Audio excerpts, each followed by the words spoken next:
अस्सलाम वालेकुम जी जनाब, क्या हाल चाल है? ठीक है आप लोग? अल्हम्दुलिल्लाह मैं भी ठीक हूँ। रमज़ान आपका अल्हम्दुलिल्लाह अच्छा गुज़र रहा होगा, होपफुल।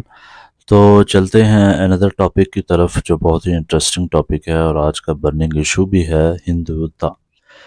हिंदुत्व हिंदुत्व एक टर्म है, एक टर्मिनोलॉजी है जो आपके मोदी गवर्नमेंट ने एक पेश की थी अगेंस्ट पाकिस्तान के, क्योंकि उस टाइम जब इनके कॉन्स्टिट्यूशन में लिखा हुआ है इंडिया के कि ये एक सेकुलर मुल्क होगा, जो नेहरू रिपोर्ट के मुताबिक भी ये एक सेकुलर मुल्क है इंडिया। तो with the passage of time जब बीजेपी ने आपका साथ दिया हिंदुत्व का और वहाँ पर हिंदू की नेशनैलिटी को प्रमोट किया, मोदी गवर्नमेंट इसके साथ शामिल थी, मोदी ने इसके ऊपर किताबें भी लिखी। और जब बीजेपी को पता चला कि ये जो है मोदी की जो सोच है, जो उसका माइंडसेट है, वो इंडिया की नेशनैलिटी को प्रमोट करना है और हिंदुओं को प्रमोट करना है, तो बीजेपी ने इनका साथ दिया। और इसी तरह मोदी गवर्नमेंट ने बहुत सारी किताबें, लिटरेचर इसके हवाले से लिखा और हिंदुओं की नेशनैलिटी को इंटरनेशनल लेवल पर प्रमोट किया।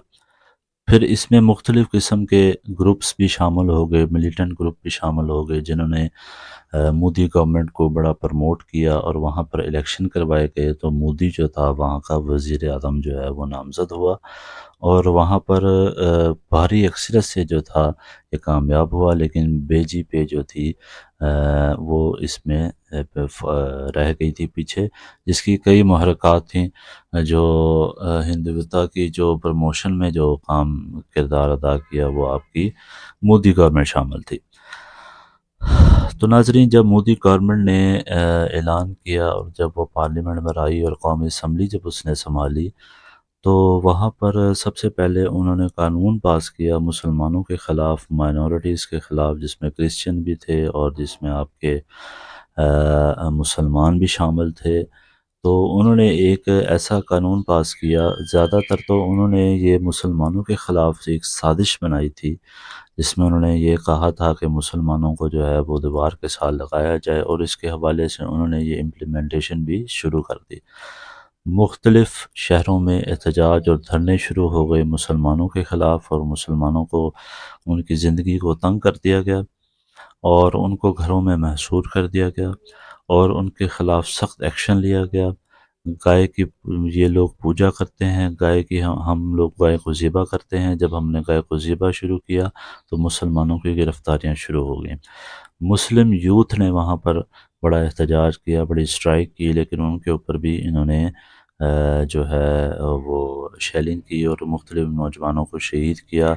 और इस तरह ये वहाँ पर एक रिवॉल्ट जो है स्टार्ट हो गई और इस तरह उन्होंने अपनी फ़ॉरेन पॉलिसी को भी स्ट्रॉन्ग करना शुरू कर दिया। और इसमें सबसे बड़ा किरदार आपका यूएन असम्बली का था। यूएन असम्बली भी उस टाइम खामोश रही और हिंदुत्व को प्रमोट करने में यूएन असम्बली का भी किरदार सामने आया। तो ये बड़ी ही अफसरदा बात है कि यूएन असम्बली ने भी इस रेजोल्यूशन का साथ दिया और ये जो है आहिस्ता आहिस्ता प्रमोट होता चला गया। तो बात करते हैं आगे कि इसका रिज़ल्ट क्या हुआ और इन्होंने आगे अपना क्या क्राइटेरिया बनाया हुआ है। जो आज तक के जो हालात हैं, हिंदुत्व ने जो भी कुछ किया आज आपके सामने है। उन्होंने कश्मीर पर कब्ज़ा किया, उन्होंने ह्यूमन राइट्स की वायलेशन की, उन्होंने मुसलमानों के औरतों का हिजाब, वो लेती थी उनका हिजाब उतरवाया, उन्होंने मुस्लिम कंट्रीज़ को ख़ास तौर पर पाकिस्तान के ख़िलाफ़ मनफी प्रोपेगेंडे किए और पाकिस्तान की फ़ॉरेन पॉलिसी को, ख़ारजा पॉलिसी को बड़ी हद तक नुकसान पहुँचाया।